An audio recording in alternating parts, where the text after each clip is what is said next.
Hindi mo ako kilala at hindi rin tayo nagkaroon ng pagkakataong magkakilala. Hindi tayo nagkamayan, wala tayong litrato. Hindi tayo nagkaroon ng pagkakataong magkakwentuhan. Kung tutuusin, isa lang akong ordinaryong Pilipino sa milyong-milyong taong hindi mo kailanman nakilala. Pero gusto kong malaman mo na may isang tao kang nabago. Hindi dahil sa isang laro, hindi dahil sa isang championship, at lalong hindi dahil sa isang award, kundi dahil sa paraan ng pamumuhay mo. Matagal ko nang gustong gawin ang mensaheng ito. Hindi lang ako nagsasalita. Ayokong sumabay sa ingay.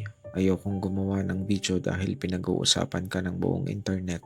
Ayokong ang dating ay sumasabay lang ako sa hype. Gusto kong gawin ito kapag tahimik na. Kapag ang natira na lang ay ang alaala mo at ang katotohanan ng naging epekto mo sa mga taong hindi mo man lang nakilala. Dahil ayokong maalala ka dahil sa paraan ng pagkawala mo. Gusto kong maalala ka dahil sa paraan ng pamumuhay mo. Sa totoo lang, hindi nga ikaw ang gusto kong manalo nung una kitang napanood. Taga Region 3 ako. Claraa ang sinusuportahan ko noong palarong pambansa 2025. Sila ang sinusubaybayan ko sa live at online. Sila ang gusto kong umabot sa finals at magkampiyon. Kaya nung una kitang makita sa semifinals, isa ka lang sa kalaban. Isang payat at matangkad na sentro ng Dabraa. Batang-bata ang muka. Tahimik, hindi pala celebrate, pero sobrang sipag. Di pa ako agad humanga sa iyo noon. Hindi pa kita nakikitang pinakamalakas o pinakamagaling sa court. Nasa panig ako ng Claraa. At nalungkot ako nang matalo sila. Nadismaya rin ako dahil pakaramdam ko, hindi naging maayos ang laro at asal nila laban sa kalaban. Pagdating ng finals, pinanood ko pa rin ang Western Visayas laban sa Dabraa. Hindi na dahil may kinakampihan ako. Gusto ko lang makita kung sino ang magiging kampiyon. At doon kita unang nakita ng mas mabuti. Hindi ikaw ang pinakamaingay sa court. Hindi ikaw ang player na naghahanap ng kamera. Hindi ka rin iyong tipong bawat puntos ay may kasamang sigaw o selebrasyon. Tahimik ka, pero habang tumatagal ang laro, paulit-ulit kang napapansin ng mata ko. Takbo, depensa, rebound, isa pang takbo, isa pang depensa, isa pang rebound. Parang hindi napapagod. Parang bawat bola ay mahalaga. Parang bawat possession ay may halaga. Habang ang iba ay naghahanap ng paraan para mapansin, ikaw naman ay tahimik na ginagawa ang mga trabahong hindi laging nakikita sa highlight reel. At may isang simpleng bagay na tumatak sa akin. Kapag may bumagsak na manlalaro, kakampi man o kalaban, tutulungan mo siyang makatayo. Maaaring maliit na bagay iyon para sa iba, pero para sa akin, may ipinakita iyon tungkol sa pagkatao mo. Noong tinawag ang pangalan mo bilang most valuable player, nagtaka ako. Aaminin ko iyon. Sabi ko sa sarili ko, bakit siya? Hindi ko pa nakikita noon ang nakikita ng mga coaches. Hindi ko pa naiintindihan ang mga halaga ng mga ginagawa mong hindi nasusukat ng statistics. Kaya binalikan ko ang buong finals. At habang inuulit ko ang laro, unti-unti kong nakita ang hindi ko nakita noong una. May mga player na napapansin dahil sa dami ng puntos. May mga player na napapansin dahil sa ganda ng tira. May mga player na napapansin dahil sa highlights. Pero mayroon ding mga player na hindi mo agad mapapansin hanggang matapos ang laro. Saka mo lang mararamdaman kung wala sila. Iba ang naging resulta. Doon ko naintindihan kung bakit ikaw ang naging MVP. Hindi dahil ikaw ang pinakamalakas sa lahat, kundi dahil ginawa mo ang lahat ng kailangan ng team mo. Tahimik, walang reklamo, walang yabang. Doon nagsimula ang curiosity ko. Gusto kong malaman kung sino talaga ang batang ito. Pagkatapos ng finals, hinanap ko ang interview mo. Noong una, basketball pa rin ang gusto kong maintindihan. Gusto kong malaman kung bakit ikaw ang naging most valuable player. Pero habang pinapanood kita, unti-unting nawala ang basketball. Ikaw na ang nakikita ko. Sinabi mong hindi ninyo inaasahang makakarating sa finals. Preparation lang sana iyon para sa susunod na taon. Pero dumating ang pagkakataon at hindi ninyo ito pinakawalan. Nakagawa kayo ng kasaysayan. At sa gitna ng tagumpay, hindi mo pinagmalaki ang sarili mo. Nagpasalamat ka sa mga coaches, sa mga tumulong, sa mga sumusuporta, at higit sa lahat sa nanay at tatay mo. Doon ko nakita ang isang batang marunong lumingon sa pinanggalingan. Batang-bata ka pa, payat, mahiyain. Hirap ka pa minsan sa Tagalog, pero hindi iyon naging hadlang para maramdaman ng mga tao na totoo ka. Hindi maganda pakinggan ang mga salita mo dahil perpekto ang grammar. Maganda kang pakinggan dahil ramdam na galing sa puso ang sinasabi mo. Doon nagsimula ang tunay kong paghanga, hindi lang sa laro mo, pati na rin sa pagkatao mo. Naghanap pa ako ng ibang interview. At hanggang sa halos gabi-gabi na kitang pinapanood. Hindi na highlights ang hinihintay ko. Ang hinihintay ko ay ang susunod mong kwento, ang susunod mong sagot, ang susunod na pagkakataong mas makilala ka bilang tao. At habang mas marami akong nalalaman, mas lalo akong natahimik. Unti-unti kong nalaman kung gaano kahirap ang pinanggalingan mo. Mahahabang biyahe, kulang sa pera, mga pagkakataong ilang oras kang nakatayo sa bus dahil wala kang sapat na pamasahe. Mga pagkakataong sumasakay ka sa likod ng truck ng 6 hanggang 8 oras para lamang makarating sa paaralan, sa training o sa lugar kung saan ka maaaring makapaglaro. Hindi madali ang buhay mo. Hindi rin madali ang buhay ng pamilya mo. Pero hindi mo ginawang dahilan ng kahirapan para sumuko. Ginawa mo itong dahilan para lalo pang magsikap. Doon ko naisip ang isang bagay na hindi ko na nakalimutan. Malaki ang pagkakaiba ng naglalaro dahil hobby niya ang basketball at ng naglalaro dahil iyon lang ang nakikita niyang paraan para mabago ang buhay ng pamilya niya. Hindi ka lang naglalaro, lumalaban ka. Bawat takbo may dahilan, bawat rebound may dahilan, bawat ensayo may dahilan. Hindi lang para sa sarili mo, para sa pamilya mo. Ibinigay mo ang buong puso mo sa basketball.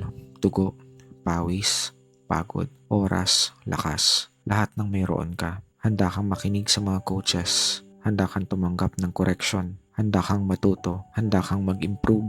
At habang unti-unting lumalapit ng pangarap mo, hindi mo nakakalimutan kung bakit mo ginagawa ang lahat. Para sa pamilya.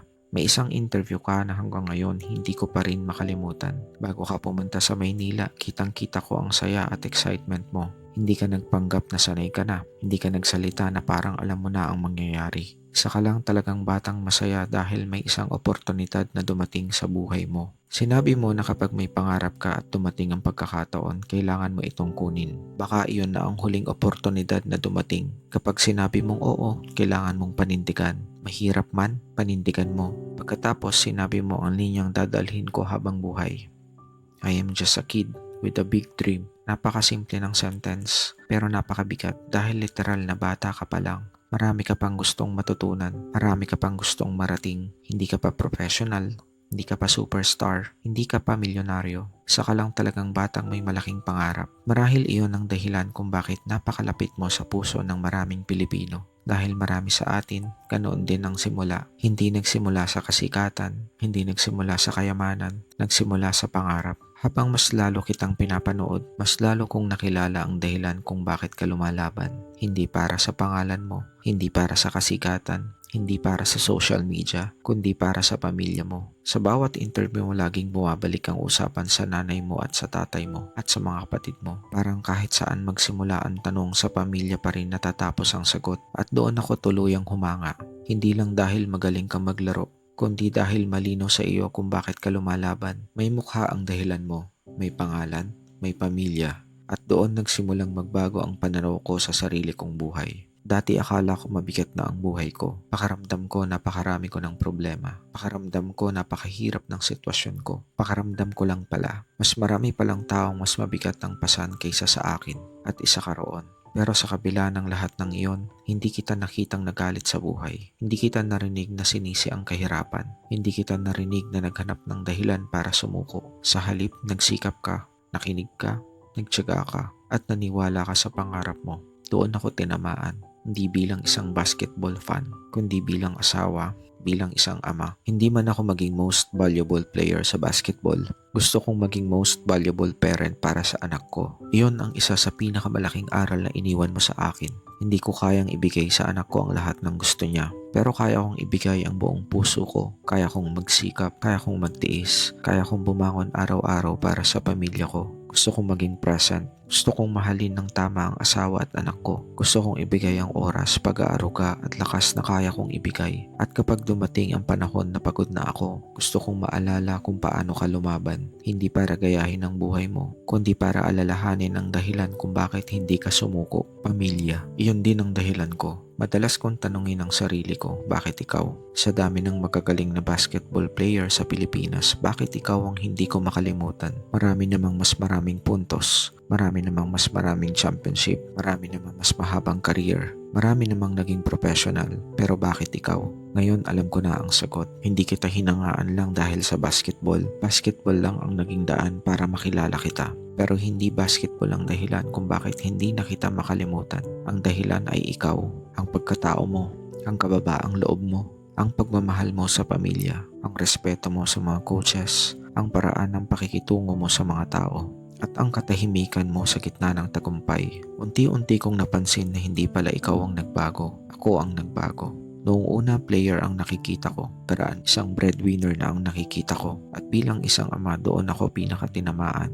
Hindi tayo pareho ng buhay, hindi tayo pareho ng pinagdaanan, hindi ko naranasan ang mga naranasan mo, pero pareho tayong may mga taong gustong protektahan. Pareho tayong may dahilan kung bakit bumabangon araw-araw, at iyon ang dahilan kung bakit pakaramdam ko kahit hindi tayo nagkakilala, may bahagi ng kwento mo na naging bahagi rin ng kwento ko. Minsan naiisip ko kung narito ka pa ngayon, ano kaya ang ginagawa mo? Siguro nasa basketball court ka, paulit-ulit na nag-iensayo, paulit-ulit na nakikinig sa mga coaches. Dahil iyon ang klase ng tao na ipinakita mo. Palagi kang handang matuto, palagi kang handang makinig, at marahil iyon ang dahilan kung bakit napakalayo pa sana ng mararating mo, hindi lang sa basketball, kundi sa buhay. Doon pumapasok ang panghihinayang, hindi lamang dahil hindi mo naabot ang pangarap mong maging professional basketball player, kundi dahil pakaramdam ko marami ka pang batang matuturuan, marami ka pang kabataang mahihikayat na mangarap, marami ka pang pamilyang mabibigyan ng pag-asa, marami ka pang taong mababago. Hindi mo pa nga nasisimulang makita ang bunga ng lahat ng paghihirap mo.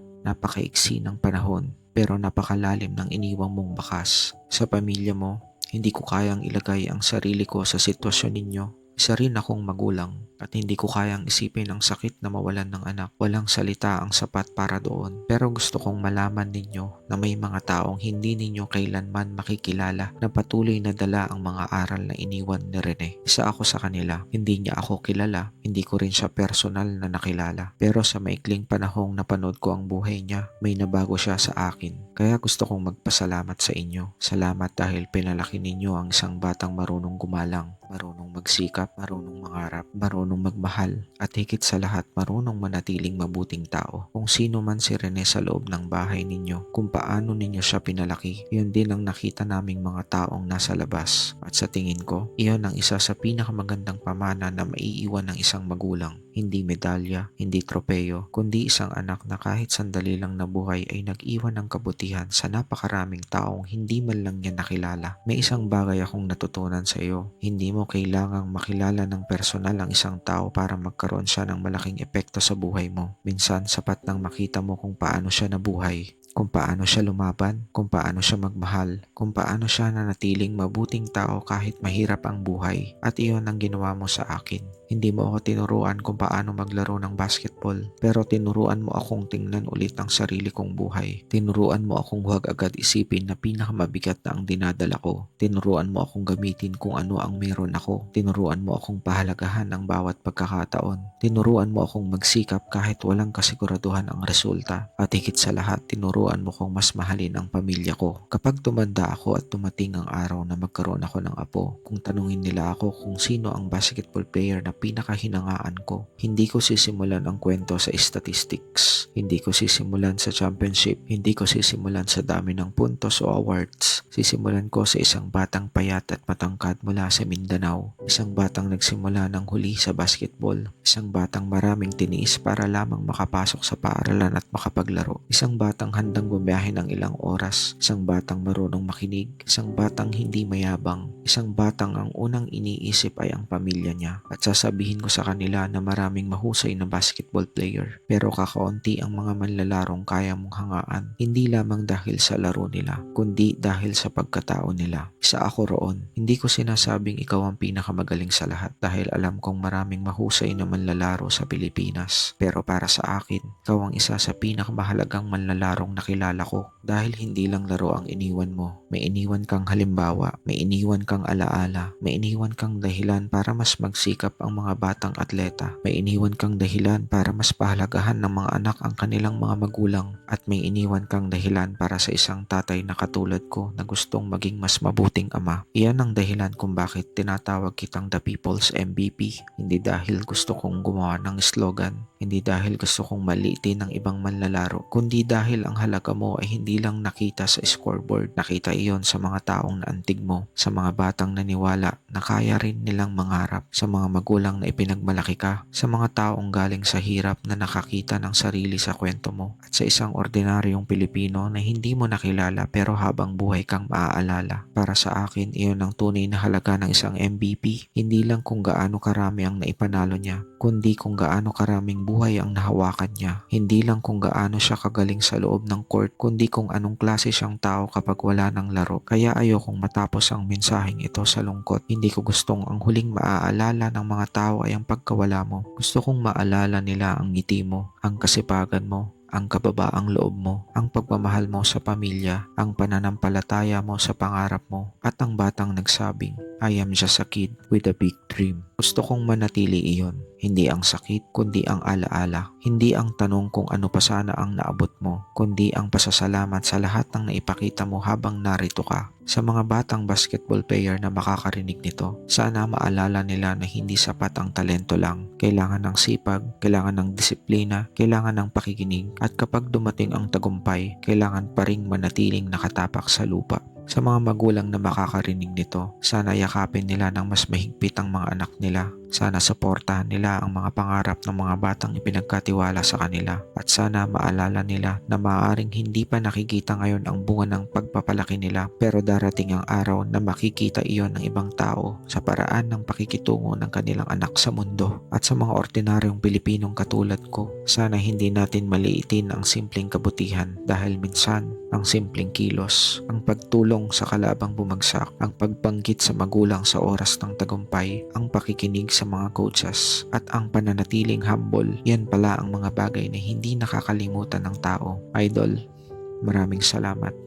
Hindi man tayo nagkakilala, hindi mo man nalaman na may isang taong katulad kong halos gabi-gabing nanonood ng mga video mo, hindi mo man narinig ang pangalan ko, gusto kong malaman na hindi nasayang ang buhay mo. May isang ama ang gustong maging mas mabuting ama dahil sa iyo. May isang asawa ang gustong magbigay pa ng higit para sa pamilya niya dahil sa iyo. May isang ordinaryong Pilipino ang natutong tingnan ang problema niya ng may mas malawak na pananaw dahil sa iyo. At may isang taong dadalhin ang alaala mo hanggang sa pagtanda niya. Maikling panahon lang kitang nakilala, pero sapat na iyon para magkaroon ka ng malaking epekto sa buhay ko. Hindi ka lang most valuable player sa isang laro. Hindi ka lang MVP ng palarong pambansa. Para sa akin, ikaw ang the people's MVP. Hindi dahil ikaw ang pinakasikat, hindi dahil ikaw ang pinakamaraming tropeyo, kundi dahil naging mahalaga ka sa napakaraming taong hindi mo man lang nakilala. At sa palagay ko, yon ang isa sa pinakamagandang uri ng tagumpay na maaaring maiwan ng isang tao. Salamat sa sipag, salamat sa kababaang loob, salamat sa pagmamahal sa pamilya mo, salamat sa mga aral na hindi mo sinadyang ituro, salamat dahil sa maikling panahon na napanood kita, tinuruan mo akong maging mas mabuting tao. Hindi man ako maging most valuable player, sisikapin kong maging most valuable parent. At sa tuwing maaalala ko kung bakit ko pinili ang layuning iyon, maaalala rin kita. Idol, salamat sa lahat. Hindi man tayo magkakilala, hindi mo man ako kilala, habang buhay kong dadalhin ang mga alaala at aral na iniwan mo. Hanggang sa muli kitang mapanood sa court. Salamat, Mr. MVP.